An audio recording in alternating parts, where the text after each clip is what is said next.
พวกต่อต้านรัฐบาลจัดการให้ถึงที่สุดโดยเฉพาะบักที่มันเว้าอยู่นี่แหละ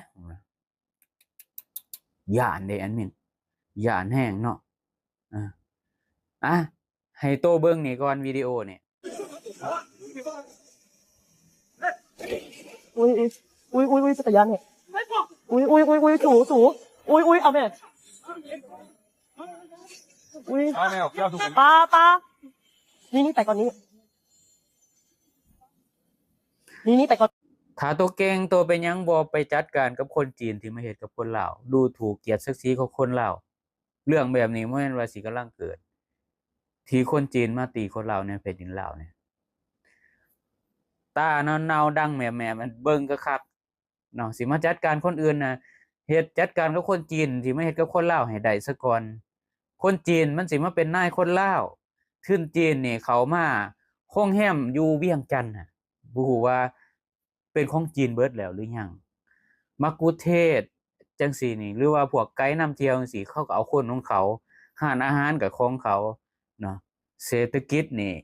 อิทธิพลของจีนของเวียดนามนี่มามีอิทธิพลเหนือคนลาวจนบ่มีแนวสิเฮ็ดอะนะตาเนาๆของโตน่ะเห็นอยู่บ่เห็นสภาพการของประเทศลาวแล้วบ่ว่าสิเกิดหยังขึ้นในอนาคตลูกหลานนี่สิถูกกลุ่มทุนเหล่านี้มาเหยียบย่ำมามีอิทธิพลจนฮอดเสือลูกเสือหลานเหลียวเห็นอยู่บ่ฮะเหลียวเห็นอยู่บ่ปัญหาของชาติสิมาเครียดให้คนเว้าว่าสิจัดการกับคนเว้าวิจารณ์เรื่องที่มันบูดเน่าสูสิปกป้องไว้หยังปกป้องให้ลูกให้หลานพวกสูนั่น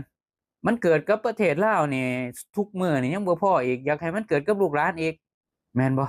หรือจังไดหลุมยุบพี่น้องทุนจีนให้12ล้านปลายต่อคนหลุมยุบในครอบครัวน่ะมี4คนเสียชีวิตรวมกัน4คน50ล้านกีบเท่ากับ12ล้านปลายกีบ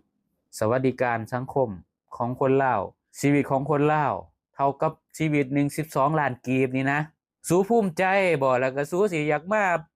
ปกป้องรัฐบาลโดยการสิอยากกำจัดคนที่เห็นต่างเห็นมุมมองที่มันมืดบอดในแผ่นดินนี่นะคิดได้อยู่บ่